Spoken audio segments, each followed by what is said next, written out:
या सभेला उपस्थित या मंचावरील मान्यवर, या सभेला उपस्थित या गावातील आणि खेडोपाड्यातील मतदार बंधू, या निवडणुकीमध्ये पायलीचे 50 उमेदवार उभे आहे. मुख्यतः 2-3च आहे. त्या 2-3 मधूनच तुम्हाला निवडायचं आहे. तुम्हाला निर्णय हा घ्यायचा आहे का 30 वर्ष ज्यानं काहीच नाही केलं तोच निवडून द्यायचा आहे, त्याचा पोरगा,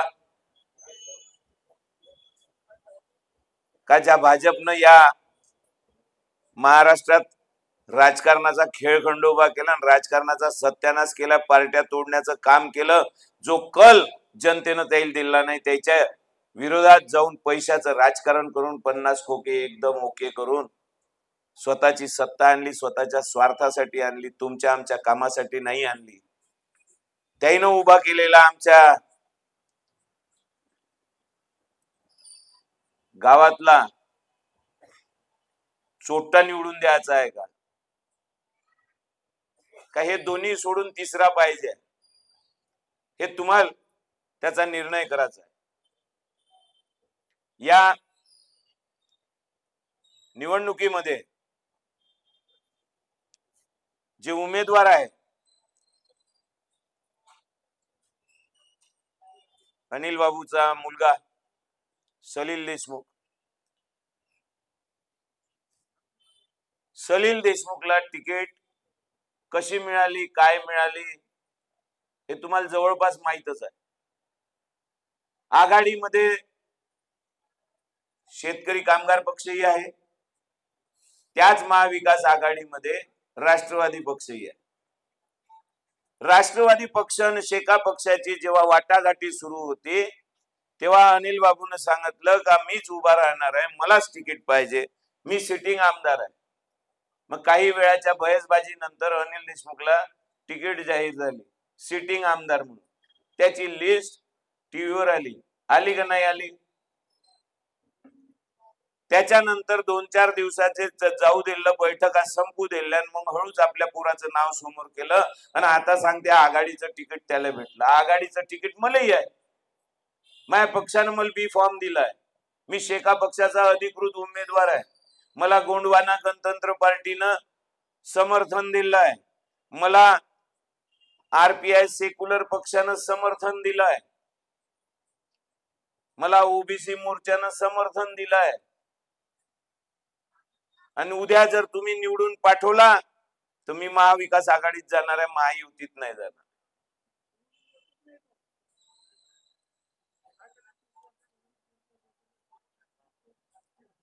त्याच्यामुळं तुम्हाला अफवाल बळी न पडता व्यवस्थित विचार करून मतदान करायचं आहे. खोटं नाटं सांगणारे येणार आहे, खोटं नाटं बोलणारे येणार आहे, खोटं नाटं प्रचार करणार आहे. पहिले म्हणे राहुल देशमुख उभाच नाही होत,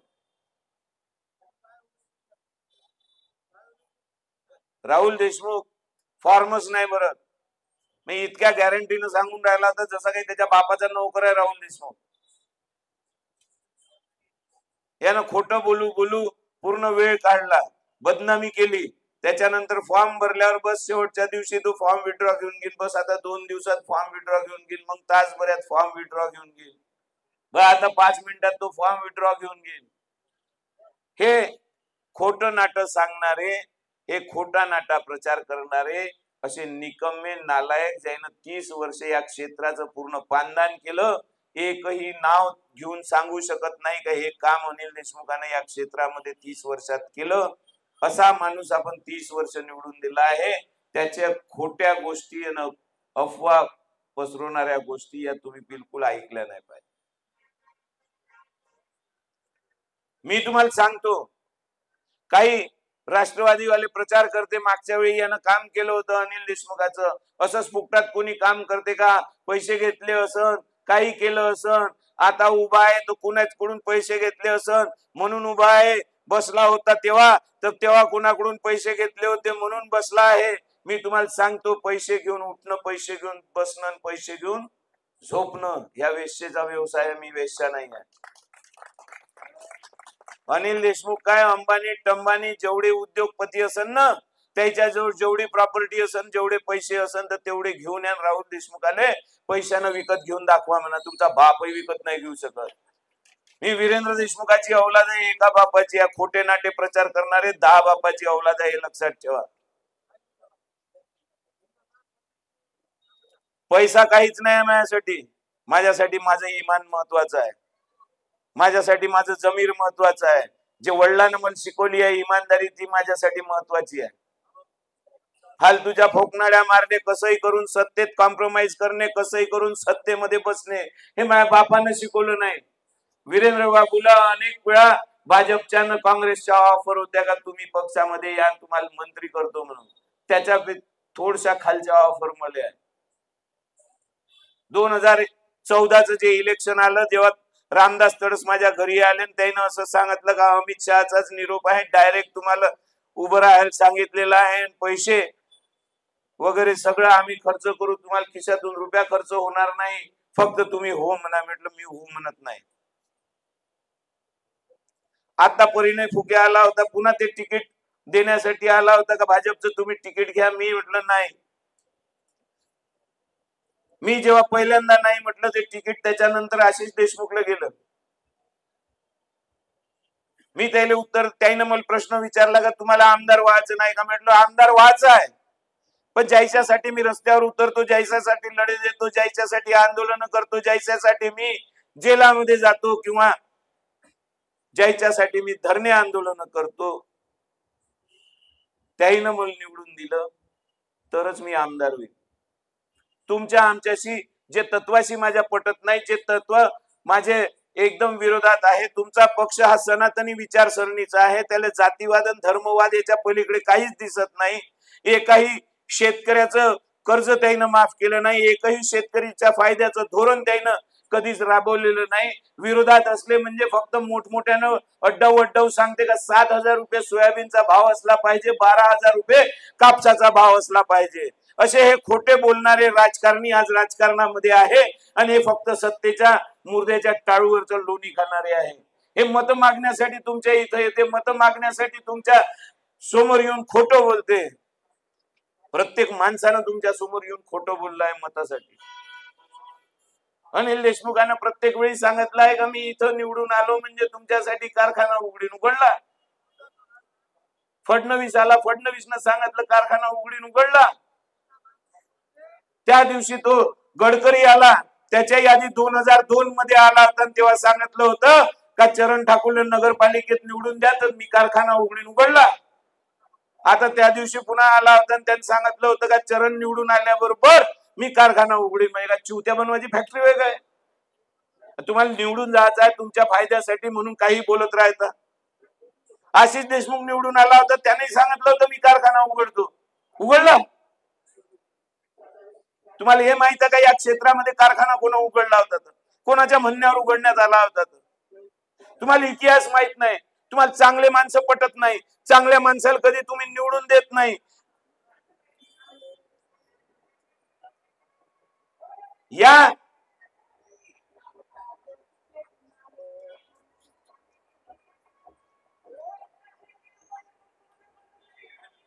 बंद करणार ते.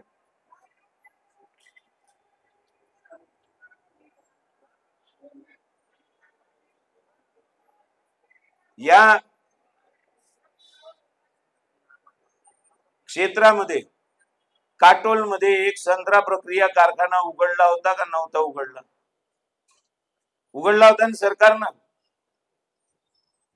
कोण प्रश्न मांडले होते? वीरेंद्र देशमुख जेव्हा विधान परिषदेमध्ये आमदार होते, माझे वडील, तेव्हा विधान परिषद मध्ये नेहमी लक्षवेधी मांडून नेहमी प्रश्न विचारले.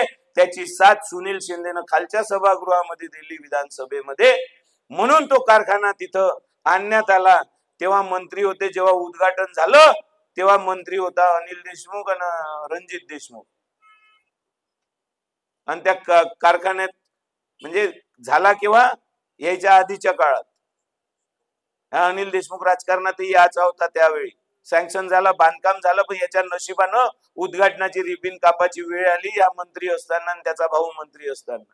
हे रिबीन कापायला आले. त्याच्यामध्ये एक मोठा फॉल्ट होता. आपल्या इथून कोणताही कास्तकार आपला माल विकन, संत्रा विकन तर मोंढा विकन का ठुल्ली विकन? ठुल्लीच विकन ना. मोंढा जो विकन तो चांगला मार्केटमध्ये माल येईन, एक्सपोर्ट क्वालिटीचा असते, एक्सपोर्ट करन, ज्याचा भाव जास्त मिळते त्याचा रस काढन का? ठुल्लीचाच काढन. तर इथून जो संत्रा इथून एक्सपोर्ट होत होता त्या जर्मनीमध्ये, तो ए ग्रेड होता, ए ग्रेड क्वालिटीचा मोंढा होता. आणि तिथं जे मशिनरी बनली ते मशिनरी यायने इथं इम्पोर्ट केली, या मशिनरीला इथं लावलं. याच्यामध्ये ए ग्रेड संत्रा क्रश होणार होता. फक्त याच्यात दुरुस्त्या करायची गरज होती सरकारने. मग यायनं दुरुस्त्या केल्या नाही. मग यायनं तो कारखाना बंद पाडला. का कास्तकार संत्राच आणत नाही, इथं संत्रा क्रश नाही होत म्हणून तो कारखाना बंद करा असा निर्णय घेतला. पण त्याच्यामध्ये जर तो प्रायव्हेट असता तर प्रायव्हेट वाल्यानं बंद केला असता का? त्याच्यावर अभ्यास केला असता. जे काही साचे मोठ्या संत्र्याचे असत ते छोट्या संत्र्याचे आणले असते, त्याच्यामध्ये संत्रा क्रश करून ज्यूस काढून ते फॅक्टरी सुरू राहिली असती. याईनं तो लाल पांढरा हत्ती पोचला, तो कारखाना बंद करून ठेवला. मग सगळ्यात विद्वान आले सत्तेमध्ये भाजपवाले. त्याच्यात मंत्री झाले गडकरी साहेब. शहाणपणा खूप सांगते. काय करायला पाहिजे, कास्तकारानं काय करायला पाहिजे, बेरोजगारानं कसाच कारखाना चालवायला पाहिजे, कसा उद्योग करायला पाहिजे, कसं करोडपती व्हायला पाहिजे. मी विचारतो या चोट्याले का ह्या 44 वर्षाआधी 45 वर्षाआधी लॅमरेटा स्कूटरनं इथं प्रचार करासाठी येत होता भाजपचा, आज करोडपती झाला कसा? कोणत्या तोंडानं सांगते का मी पैसे नाही खात म्हणून? आणि ज्या इमानदारीनं तू आता करोडपती झाला ना, मोठमोठ्या लँड रोवर मध्ये मर्सिडीज मध्ये फिरून राहिला आणि तत्वज्ञान सांगून राहिला, तू जर पैसे खात नाही तर 40 वर्षात 45 वर्षात तू करोडपती कसा झाला हे आम्हाला समजावून सांग. आम्ही ट्युशन क्लासेस उघडतो. आणि तसंच इथं जे बेरोजगार आहेत त्याला सांगतो का असं असं करावं लागते. तेव्हा 45 वर्षामध्ये 1500 कोटीचा उत्पन्न आहे बुवा, 1500 कोटीची कमाई आहे, 1500 कोटीची प्रॉपर्टी आहे म्हणून तुमचं पोरग त्याची प्रॉपर्टी डिक्लेअर करणं. हे गडकरीच्या बच्च्याच्या पोट्ट्यानं केली आहे डिक्लेअर 1500 कोटीची प्रॉपर्टी. हे फक्त शहाणपणा सांगते.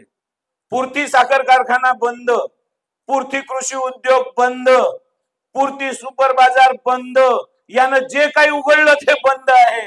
कास्तकाराला सांगते तो शहाणपणा. अरे मूर्ख कास्तकारा, तू एवढी मोठी योजना आमची सोलार कंपाऊंडची सुरू आहे, तर त्या सोलार कंपाऊंड तू बांधलं पाहिजे. असा कसा जानवर तुझ्या वावरात येते ना नुकसान करते? या योजनेचा फायदा तू घे. कसा घेईन कास्तकार? 3 आणि 4 एकराचा कास्तकार राहिलाय, 2.5 एकराचा कास्तकार राहिला आहे. त्याच्या वावरात अर्ध्या रात्री दिवसा ढवळ्या सुद्धा जनावर डुकरं रोही घुसून त्याचा नाश करते. त्याची ताकद, त्याचं पूर्ण शेत तो व्यवस्थित कमाई करू शकत नाही. त्या शेतात जे पिकवते त्या मालाला भाव मिळत नाही. आणि त्याच्याजवळ जर पैसा नाही, त्याच्याजवळ सणवारे आले तर सणवारे साजरा करण्यासाठी त्याच्याजवळ पैसा राहत नाही. तू शहाणपणा सांगून राहिला ते कंपाऊंड कर म्हणून. कोणती योजना आहे 100% सबसिडी वाली योजना आहे का? नाही आहे. माझं याच्यावर एक म्हणणं आहे, या घाणेरड्या राजकारण्याले का जंगल कोणाचं आहे? बोला ना. जंगल कोणाचं आहे? तिथचा प्राणी राहणारा कोणाचा आहे? मग तो बाहेर नाही आला पाहिजे हे जिम्मेदारी कोणाची आहे? मग सरकारनं कंपाऊंड करावं जंगलाले, नाही तर ट्रेन्स खोदावं. हे सरकारच्या ड्युटी आहे. हे आपल्याला शहाणपणा सांगते 2-3 एकराच्या कास्तकाराले का तुम्ही कंपाऊंड करा. कुठून आणन पैसे? सरकारजवळ 1.25 पैसे आहे. 1.25 योजनेमध्ये तुम्ही खर्च करता. जे कामाची योजना नाही त्याच्यातही पैसे खर्च करता. तुम्हाला मत पाहिजे म्हणून तुम्ही 3-3 महिन्याचा ऍडव्हान्स लाडकी बहिणीसाठी देता. लाडकी बहिणीची योजना आणली 1500 कोटीची, 1500 रुपयाची, त्याचे 3-3 महिन्याचे ऍडव्हान्स तुम्ही देऊन टाकले. त्याच्यातही लाभार्थी जे पाहिजे गरीब उद्या बहिणी त्या लाभार्थी नाहीये. मिडिल क्लासच्या बाया लाभार्थी आहे, ज्याच्या घरी 2-2, 3-3 बाया आहेत, सारे ते पैसे भेटून राहिले, त्याच्यावर एन्क्वायरी बसणार आहे, ते पैसे वसूल होणार आहे, हे लक्षात ठेवा. कारण त्या योजनेवर स्टे आणलाय आपल्या कोर्टातून. योजना देणारी हे आणि योजनेवर स्टे आणणाराही वकील यायचाच आहे. कारण फाटली आहे, पुढचा चौथा हप्ता देऊ शकत नाही.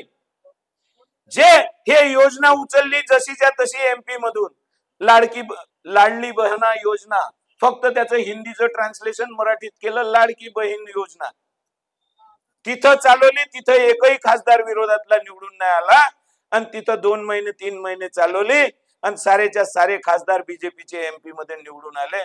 त्याला वाटलं हे मस्त आहे, पॉलिसी झाली चिवत्या बनवायची, इथेही महाराष्ट्रात तसंच करू म्हणून महाराष्ट्रामध्ये 3-3 महिन्याचा ऍडव्हान्स दिला.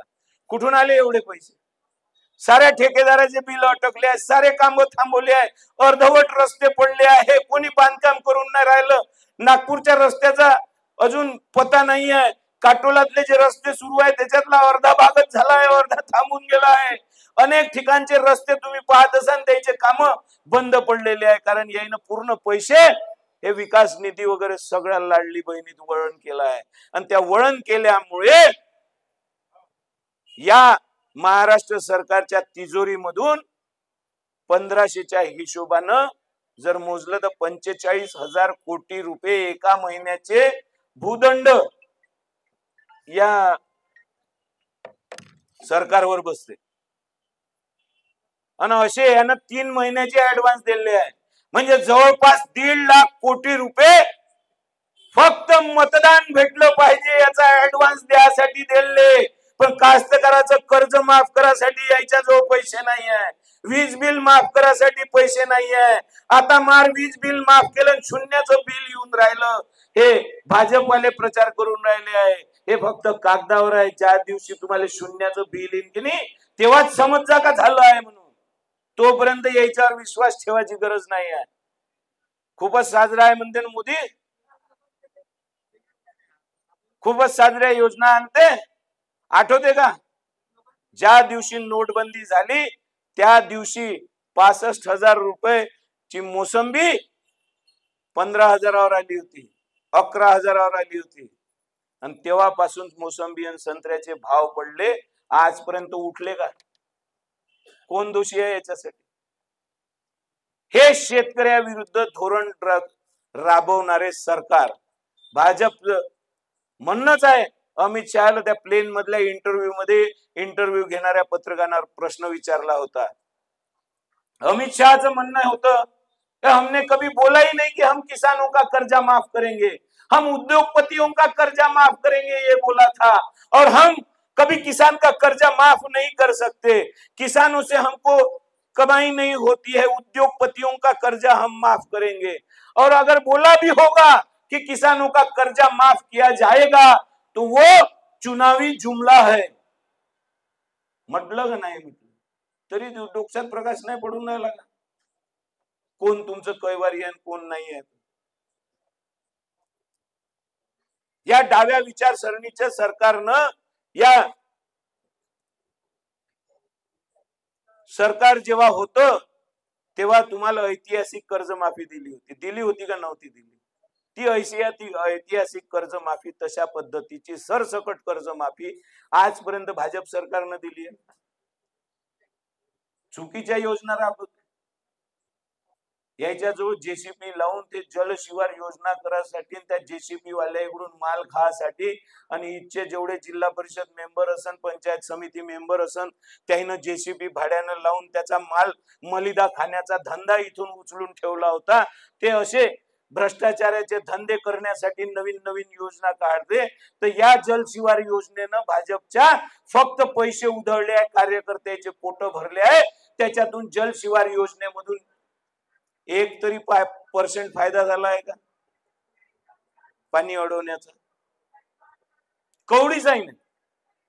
मग असे थर्ड क्लास विचारसरणीचे माणसं पुन्हा निवडून द्यायचे आहे का? हे थर्ड क्लास विचारसरणीची सत्ता या महाराष्ट्रामध्ये निवडून द्यायची आहे. सरकार जे पडलं, पक्ष जे फोडले, राष्ट्रवादी पक्षाचे 2 तुकडे केले, शिवसेनेचे 2 तुकडे केले, 50-50 कोटी दिले, फिराले तिकडे मेघालयात घेऊन गेले, अजून काही बायकाही दिल्या असेल तर ते तर टीव्हीवर दाखवलं नसेल तुम्हाला. हे दलालीचे जे धंदे केले हे तुमचं आमचं कर्ज माफ होण्यासाठी नाही केले, शेतमालाला चांगला भाव भेटला पाहिजे म्हणून नाही केले का हे भयंकर अन्याय शेतकऱ्यावर करत होतं, बेरोजगाराईवर करत होतं म्हणून यायनं सरकार नाही पाडली. यायचे पोट भरले पाहिजे. समृद्धी हायवे पूर्ण झाला होता, अर्धेच बिल समृद्धी हायवेचे निघाले होते आणि फडणवीसले उरलेले अर्धे बिल काढायचे होते आणि आपला माल खायचा होता, आपलं जमवायचं होतं म्हणून थोडेसे तुकडे या कुत्र्याजवळ फेकले होते आणि ज्या कुत्र्यानं खाल्ले ते पळाले. पहा तमाशा. म्हणून इमानदार निवडून दिले पाहिजे. हे ज्या राजकारणामध्ये तुकड्यावर चरणारे कुत्रे निवडून देता ना, म्हणून हे पक्ष सोडते, पक्ष पळून या पक्षातून पळते त्या पक्षात जाते. एकापेक्षा 10 नवरे करणाऱ्या बाईले वेश्या म्हणते.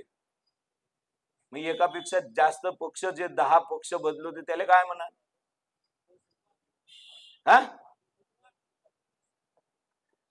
ह्या चरण ठाकूर ह्या भाजपनं उभा केला आहे, याचा इतिहास माहित आहे का तुम्हाला? आणि काय शिकवणार आहे तो तुम्हाला? आमदार झाल्यावर मेरे को आमदार बनाओ, मैं एक नई योजना लाने वाला हूं. तुम्हारे लड़कों को मैं बताऊंगा कि वैगन कैसे फोड़ना है, स्लीपर कैसे चोरी करना है, रेलवे की गिट्टी कैसे चोरी करना है, उससे स्पेशल ट्रेनिंग मैं ये दूंगा कि सागवान कैसे चोरी करना है, चंदन कैसे चोरी करना है. और मैं काश्तकारों का इतना भला करूंगा कि मैं जब राजकारण में नहीं था तो मैं काश्तकारों की मौसम्बी चुराता था, मैं काश्तकारों का संतरा चुराता था, मैं काश्तकारों के कुएं में से पंप चुराता था. मेरे को आमदार बनाओ, सब बच्चों को ये ट्रेनिंग दूंगा. ये ट्रेनिंग होने के बाद चोरिया वगैरह करने के बाद उसके बाद में अपन राजकारण में आ जाना.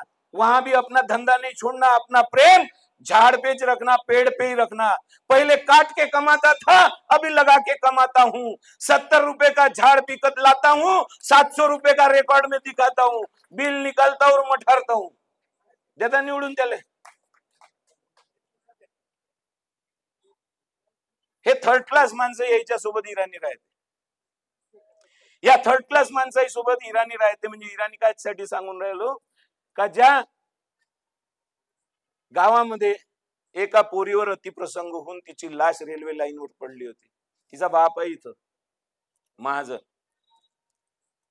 यायले शंका होती, मला शंका नव्हती.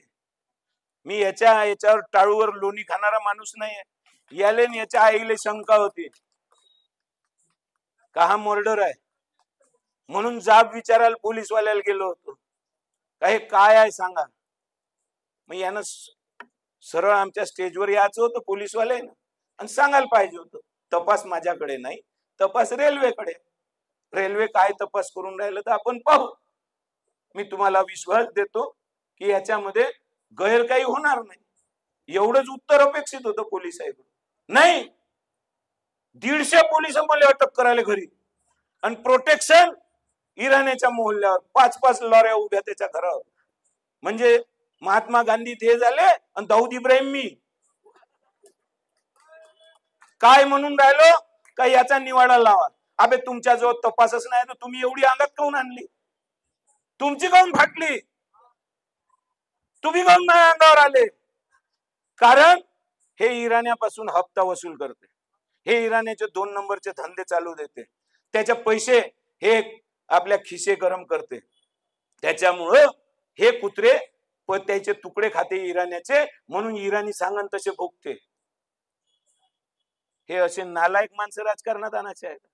त्याच्याच इराण्याच्या घरातला एक माणूस शेतकरी काहीतरी अध्यक्ष झालाय मनसेचा, राज ठाकरेच्या पार्टीचा, आणि त्याला शुभेच्छा दिल्या सुरेंद्र ठाकूरच्या पोरानं. बोर्डच लागले होते गावात, पाहिले असन तुम्ही. मग सुरेंद्र ठाकूरचा पोरगा इराण्याला शुभेच्छा देऊन राहिला, याचा अर्थ काय? ठाकूर आणि इराणी एकच आहे. यायचा इतिहास चोरीचा आहे, त्याचा इतिहास चोरीचा आहे. यायचा इतिहास 2 नंबरच्या धंद्याचा आहे, त्याचा इतिहास 2 नंबरच्या धंद्याचा आहे. मंडीमध्ये हाफ चट्टी घालून दादा कोंडक्यासारखी हिंडे, खिशात पौवा ठेव, पाहिजे का म्हणून विचारे ह्या शेंबूड पुसत. ह्या जो आजचा भाजपचा उमेदवार आहे, माझ्यावर विश्वास नसेल तर बुजुर्ग माणसं काटोलात राहते, मंडीमध्ये असते, त्याला इतिहास विचारून घ्यायचा. त्या मंडीचा आता ह्या सभापती आहे. वारेल लोक, तुम्हाला समजली आहे लोकशाही खरी काय आहे. चोट्टे बसवून ठेवले सभापती म्हणून एपीएमसी मध्ये. ह्या कास्तकाराचा कैवारी होणार आहे, ह्या आमदार होणार आहे. आमदार होने के बाद मैं काश्तकारों के प्रश्न सभागृह में उठाऊंगा और उनको न्याय दिलाऊंगा. भाषण करून राहिला तो. ज्या एपीएमसी मध्ये हा सभापती आहे त्या एपीएमसी मध्ये साधी एमएसपी प्रमाणे खरेदी केली पाहिजे म्हणून यानं नोटीस नाही लावलाय, यानं रेड बोर्ड नाही लावलाय. जो कास्तकार तिथं जाईल ते एमएसपी प्रमाणे खरेदी करणं कंपल्सरी व्यापाऱ्याला केलं नाही आहे. व्यापारी 4 नड्डा दाबून खरेदी करते कास्तकाराची. परिस्थिती हे आली का परवाच्या दिवशी 2700 रुपयानं सोयाबीन गेली. एमएसपी आहे 4590 आहे का नाही? मग एमएसपी प्रमाणे खरेदी व्हायला पाहिजे होती. अरे इतकुशा एपीएमसीचा तू सभापती आहे, तिथंच तू एमएसपी प्रमाणे खरेदी करून शेतकऱ्याला न्याय जर देऊ शकत नाही तर तू आमदार झाल्यावर शेतकऱ्याला कोणता न्याय देणार आहे? मी खोटं नाटं बोलणं याची सीमा राहते का नाही राहत? हे चोर, हे चोट्टे हे राजकारणात नसले पाहिजे, याची जिम्मेदारी आपली आहे. कारण मतदानाचा अधिकार आपल्या हाती आहे. मस्त उमेदवार उभे आहे. काटोलचं हे चोट्ट भाजपानं उभं केलं, हे 4थी नापास आहे. हे 30 वर्ष ह्या चिकण्याचं पोट्ट बोयता तोंडाचं हे 12वी आहे. हे ओपन युनिव्हर्सिटीतून काहीतरी डिग्र्या घेतल्या आहे आणि एमबीए केला आहे म्हणते. आणि मी LLB. अशिक्षित माणसानं मतदान मागायचं, म्या नाही मागायचं. याईनं कोणतंच काम नाही केलं 30 वर्षात, याईनं मतदान मागायचं. सत्ता भोगाची 30-30 वर्ष काम कोणाचंच करायचं नाही, याईनं मतदान मागायचं. यायचा पोट्टा आला, आता यायला मत द्या, याले 25 वर्ष ठेव जा, नातीन मोठी झाली म्हणजे तिले दे जा. काम करे का नाही करे. आणि या सांगते मेरे को सत्ता में लाओ. कोणत्या सत्तेत नव्हता तू? काँग्रेस होती तेव्हा चरण काँग्रेसमध्ये होता, राष्ट्रवादी होती तर 2014 पर्यंत या राष्ट्रवादीत होता. मधात कोणी नव्हतं, लालू प्रसाद यादव रेल्वे मंत्री होता. याचा रेल्वेचा लहानपणीचा संबंध असल्यामुळे ह्या रेल्वेत घुसला होता कंदिलात. यानं सत्ताधारी कोणताच पक्ष सोडला नाही. 14 मध्ये भाजप सत्तेत आल्याबरोबर या भाजपमध्ये घुसला. मग या सत्तेत केव्हा नव्हता? मग सत्ता सतत तुझ्या सोबतच होती. मोठे लीडर खूपच तुला लाड करते, तर तुला जो काही विकास करायचा होता, शेतकऱ्याचं भलं करायचं होतं का अजून काय करायचं होतं, तर ते 25 वर्षापासून सत्ता तुझ्या जवळ आहे. तू त्या सत्तेच्या पाठीशी आहे. सत्ता तुझ्या अंगणात नांदून राहिली आहे. मग त्या सत्तेचा वापर करून तुला त्याला मिळवून द्यायचं होतं. मग आता काय भीक मागून राहिला मताची? मग आता कोणता बदल करणार आहे? एक आलाय ते जिचकार साहेबाचं पोरग. त्याचं एवढंच म्हणणं आहे, मा बाप 44 वर्ष आधी आमदार होता म्हणून मला आता निवडून द्या. ज्या 44 वर्षाच्या आधी त्याचा बाप आमदार होता तेव्हा त्यानं काहीच नाही केलं. 0 बजेट आणलं, लोकांच्या नोकऱ्या गेल्या म्हणून त्या 0 बजेटले 5च वर्षात बदलला. आपल्या क्षेत्राचा इतिहास नाही 5 वर्षात कोणाला बदलल्याचा, पण जिचकारले बदललं. काम काय केलं म्हणून सांगते जिचकारचं पोरग? साड्या वाटल्या. कोणाले? तुमच्या बायकोले. तुमच्या मनगडात ताकद नव्हती तुमच्या बायकोला साडी घ्यायची. दुसरा कसं काय तुम्हाला साडी आणून देत तुमच्या बायकोले? आजच नाही घडलंय. यानं आता साड्या वाटल्या. अनिल देशमुखानं 1995 मध्ये साड्या वाटल्या. त्याच्यानंतर 2019 मध्ये तुम्ही ज्या श्रद्धेनं अनुसया मातेच्या अंगावर साड्या चढवल्या त्या या चरणनं उतरवून 2019च्या इलेक्शन मध्ये वाटल्या. वाटल्या का नाही वाटल्या? मग या अनिल देशमुख निवडून यासाठी साड्या वाटते, चरण निवडून यासाठी साड्या वाटते, हे जिचकारचं पोरग निवडून यासाठी साड्या वाटते. तसंच कारण यायले ध्येय धोरण अभ्यास काहीच नाही आहे. यायले फक्त निवडून यायचं आहे, सत्ता भोगाची आहे, सत्तेचं टाळूवरचं लोणी खायचं आहे. काम तुमचे आमचे करायचे नाही. कास्तकाराचे प्रश्न समजत नाही, बेरोजगाराचे प्रश्न समजत नाही. जसे यायनं साड्या वाटल्या तसाच दुसराही गुण फॉलो होणार आहे. निवडून येण्यासाठी अनिल देशमुख दारू वाटते, त्याच्यानंतर चरणही दारू वाटते आणि ह्याही दारू वाटणार आहे जिचकार. कारण त्याच्या बापाने एकच फॅक्टरी उघडली, इथं नाही नागपुरात उघडली, हे देशी दारूची तुमच्या ओळखीची आहे. संत्रानं भिंगरी माहित आहे ना, त्याच्याच कंपनीचं ब्रँड होईल. पेजानं मर्जा. असे उच्च शिक्षित उच्च विचारधारेवाले लोक तुम्हाला मतदान मागायला येऊन राहिले. माझ्या बापाचा इतिहास नाही पैसे खाल्ल्याचा. काही हजार नोकऱ्या दिल्या मी, काही 100 नोकऱ्या दिल्या, पण एकाही रुपयाला कोणाच्या दागीदार नाहीये. पोलीसवाल्याला बोलतो तर पोलीसवाले पैसे खाते म्हणून बोलतो. जे चांगले पोलीसवाले आहे त्याची तारीफही करतो. तुमच्या डिपार्टमेंटमध्ये सुद्धा नोकऱ्या देणारा माझ्या वडील आणि मी आहे. मग आम्ही नोकऱ्या देतो, आम्ही कामं करतो, अर्ध्या रात्री कोणासाठी मोर्चे काढतो, शेतकऱ्याचे लढे लढतो. आमचं शिक्षण झालेलं आहे, आम्ही उच्च शिक्षित आहे, मग आम्ही मत नाही मागायचं, याही ना मागायचं का?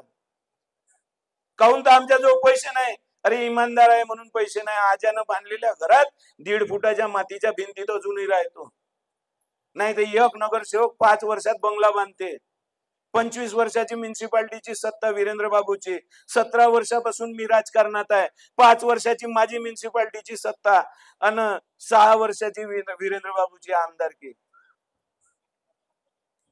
जे आहे तेच आहे, त्याच्यात वाढ नाही आहे. मग तो इमानदार पाहिजेच नाही का तुम्हाला? तुम्हाला लुटते डॉक्टर म्हणून इमानदार डॉक्टर पाहिजे बिमार झाल्यावर. तुमच्या केसेस होते तर तुम्हाला भांडासाठी कोर्टामध्ये इमानदार वकील लागते. आणि एवढं मोठं क्षेत्र देऊन देता, महाराष्ट्रातला एक प्रतिनिधी इथून पाठवता महाराष्ट्रामध्ये आपला प्रश्न मांडण्यासाठी, तो इमानदार नाही पाहिजे का? हे चोट्टे लेडेच पाहिजे का? ह्या सगळा अभ्यास तुम्हाला करायचा आहे, कोण कामाचा आहे कोण नाही आहे. बटणं सुद्धा मस्त भेटल्या, 1 2 3 4 बटणार आहे ते तशाच भेटल्या आहे. तुम्हाला एक गणित समजावून सांगतो. तुमच्या इथं चर्चा असेल, अनिल देशमुखच हे चर्चा करते, राहुल देशमुखाले मत द्यान तर चरण सिंग निवडून येईल. अरे मागच्या वेळी मी तुझ्या आघाडीत होतो, तुझ्या स्टेजवर चढलो, तुला 67,000च्या वर कधीच मत भेटले नाही, तर तू 97,000पर्यंत गेला. ते 30,000 कोणाचे? माय नाही होतं कोणाचे? आता तुने 30 वर्षापासून काहीच नाही केलं म्हणून तुझ्यावर जो रोष आहे त्याच्यातले 10,000 मायनस नाही होणार आहे का?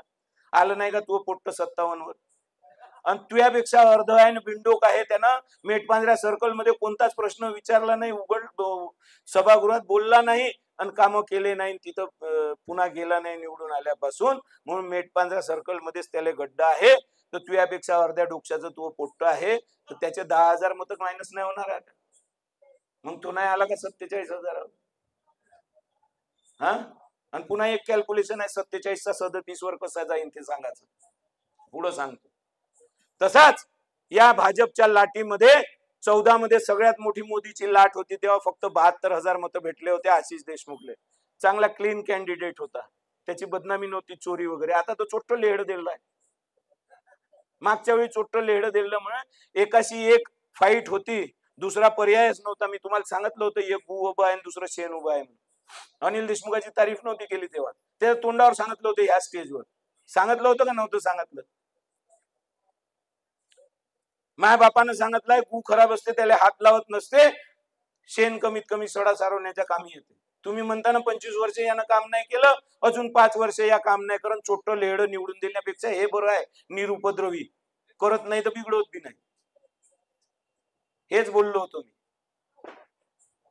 या क्षेत्रामध्ये अशा एकाशी एक परिस्थिती असताना 72,000चा चरण ठाकूर 78,000वर गेला होता, फक्त 6,000 वाढला होता एकाशी एक असताना. मग एकाशी एक असल्यावर हा वाढला म्हणजे याले 8-10,000 मत हे जे अनिल देशमुखाले द्यायचेच नाही आहे त्याने टाकले होते. मग आता तिसरा पर्याय आहे, तर त्याला टाकले होते त्याचे 10,000 मत मायनस होईल का नाही होईल? मग तो आला 68,000वर. चरणच्या विरोधात लाट आहे. 5 वर्ष आधी मी जे काही सांगितलं ते अजूनही लोकांच्या लक्षात आहे. अन या भाजपच्या विरोधातही लाट आहे. भाजपनं कास्तकाराचं भलं केलं नाही, तोडफोडीचं राजकारण केलं, राजकारणाचा सत्यानाश केला, इच्छे उद्योग सारे गुजरातमध्ये पाठवले, इच्छासाठी काहीच ठेवलं नाही, फक्त खोटं बोलण्याचं राजकारण केलं. याच्यामुळे भाजपवर रोष आहे. तर पुन्हा ह्या 10-15 हजार मायनस नाही होईल का? मग ह्याही आला ना 50-60च्या घरात, तोही आला 40-45च्या घरात, आणि हे सारे मायनस होऊन राहिले तर वाढून कोण राहिलं? जिचकर ज्यानं कामच नाही केलं. आजपासून नाही तर 52 वर्षापासून आमचा दरवाजा उघडा आहे, आम्ही कामच करतो, लोकांचे काम करतो, तेव्हा मतदान मागतो. तर एकही वेळा विश्वास नाही ठेवान का तुम्ही काय याला मतदान नाही करायचं का, काय करायचं का नाही करायचं? अनेक लेहडे निवडून दिले, एक लेहडा समजूनच निवडून द्या.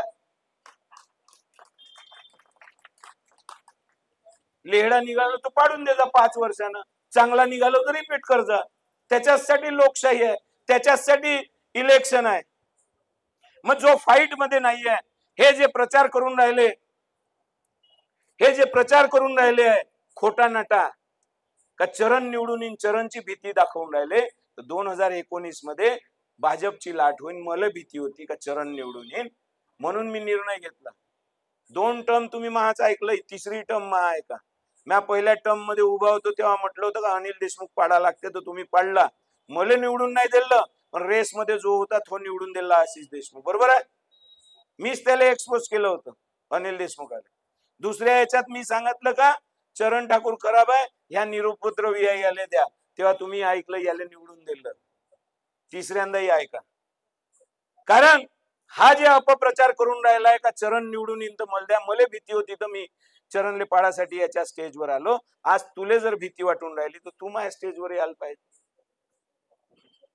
तुला जर वाटत होतं का 5 वर्ष यानं व्यवस्थित आपलं मतदारसंघ सांभाळला, तू जेलात गेला होता तेव्हाही सांभाळला, तू एपीएमसी सांभाळली, तू सगळे कार्यकर्ते सांभाळले, तू या पोराली सांभाळलं, तर 5 वर्ष तू उभा राह बा, असं म्हणायला नव्हतं पाहिजे का अनिल बाबून?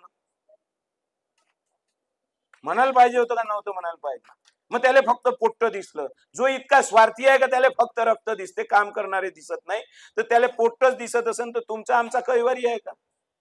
आणि हा जे प्रचार करून राहिला का आता चरणले फायदा होईल, तुला जर भीती लागत असेल तर तू स्टेजवर यायला पाहिजे. भीती आहेच नाही. कोणत्याही गावखेड्यात जाण तर चरण नाही पाहिजे म्हणून म्हणते, भाजपले द्यायचंच नाही आहे म्हणते, आणि अनिल देशमुख आणि त्याचं पोट्ट तर पाहिजेच नाही म्हणते, बदल घडवायचा आहे म्हणते, नवीन चेहरा द्यायचा आहे म्हणते. नवीन चेहरा मग का तो शिलाई मशीन देणार आहे का लोक ज्यानं काम नाही केलं? नवीन चेहरा मनामध्ये मी आहे, गावखेड्यामध्ये एकट्या काटोल गावातूनच 10,000 मतं घेणार आहे. येनवा सर्कल मी जिल्हा परिषद निवडून आलो होतो, पारडशिंगा पंचायत समितीचा सभापती माझा होता, 4 एपीएमसीचे डायरेक्टर माहे आहे. फाईट मध्ये मी नाही तर कोण आहे? फालतूच्या अफवान फालतूच्या गोष्टी करते काय? म्हणून नियतीनं वेळ आणली आहे.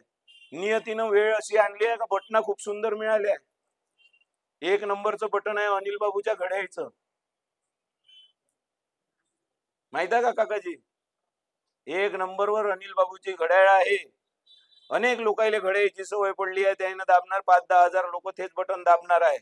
म्हणून ह्या 45चा 35 वर कधी जाईन तर त्याचं समजणार नाहीये, म्हणून तो रेस मध्ये नाहीये. समजले का? 3ऱ्या नंबरची बटन आहे त्याची, सलील देशमुखची, कारण का तो 3 नंबरवरच राहणार आहे काउंटिंग झाल्यावर. आणि 2 नंबरची बटन आहे, त्या 2 नंबरचे धंदे करण्यावर काटोलच्या चोट्ट्याची. 9 नंबरची बटन आहे माई, ज्याचा आकडा शुभ मानला जाते. 9 नंबर आकडा शुभ मानला जाते, माहित आहे तुम्हाला? मग 9 नंबरचीच बटन दाबा नाही आले त्याला काय पाहता. महाचिन्ह आहे हे ट्रम्पेट, मराठी त्याला पोंगा म्हणते, पोंगा लिहिलेलं दिसणार नाही, याला ट्रम्पेटच लिहिणार आहे, कारण कोर्टाचा तसा आदेश आहे. महाचिन्ह आहे पोंगा, महापोंगा सरका आहे, त्याचा हेकोडा आहे, एवढं लक्षात ठेव जा. हेकोड्या माणसाचा हेकोडा, सरक्या माणसाचा सरका. पोंगा आयुष्यामध्ये 3 वेळा वाजते, जन्माच्या वेळी, लग्नाच्या वेळी आणि मरणाच्या वेळी. बरोबर आहे? जिचकारच्या पोट्ट्याचा राजकीय जन्म आता सध्या झालाय, त्याचा पोंगा वाजून गेलाय, म्हणून त्याची बटन दाबायची नाही. चरणनं 62व्या वर्षी लग्न केलं, त्याच्यामुळे त्याचाही लग्नाचा पुंगा वाजला आहे, त्याच्यामुळे त्याची बटन दाबायची नाही. 9 नंबरची पोंगाची बटन दाबवायची, कारण 30 वर्षापासून इथं जो सत्यानाश राजकारणाचा अनिल देशमुखांना करून ठेवला आहे, तर अनिल देशमुखाची राजकीय मय्यत आपल्याला काढायची आहे, म्हणून तर आपल्याला 9 नंबरची बटन दाबायची आहे. एवढं यावेळी लक्षात ठेवा. माझ्या पाठीशी राहा. बूथ लागला नाही लागला, कार्यकर्ते आहे नाही आहे, मतदारानं मनामध्ये जर ठरवलं, ते एका उपसरपंचाला 3 महिने आधी तुम्ही खासदार बनवला आहे हे विसरू नका. तेव्हा कोणी नेता आला नव्हता आणि कोणी बूथ लावणारा आला नव्हता. तुम्ही तुमच्या विचारानं केलेला आहे, म्हणून तुम्ही तुमच्या मनामध्ये विचार करून पक्का ठेवा का यावेळी बदल घडवायचा आहे, मर्द आणायचा आहे. आणायचा आहे का? मी तुम्हाला एक वचन देतो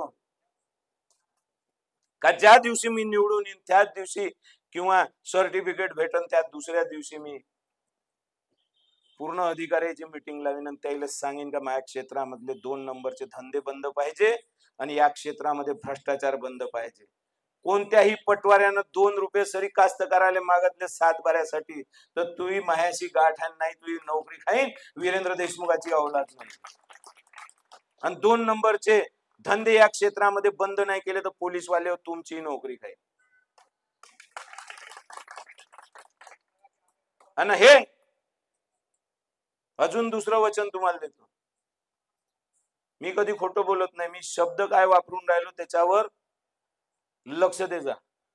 मी जर आमदार झालो तर या क्षेत्रामध्ये शेतमालावर प्रक्रिया करण्याचा प्रकल्प एखादा आणण्याचा प्रयत्न करेन, जेणेकरून या क्षेत्रातला जो बेरोजगार युवा आहे त्याच्या हाताला काम, जास्तीत जास्त मुलाच्या हाताला काम मिळालं पाहिजे, जेणेकरून त्याला नागपूरले पुण्याले नोकरीला जायचं काम नाही पडलं पाहिजे.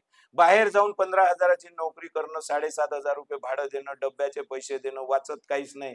त्याच्यापेक्षा घरच्या शिदोरीवर घरी राहून आजूबाजूला जर फॅक्टरी राहिली तर रोज येणं जाणं करू शकन आणि तुमच्या फावल्या वेळामध्ये तुमची शेती सुद्धा तो पोरगा पाहू शकन. हे सोय करण्याचे प्रयत्न मी करणार.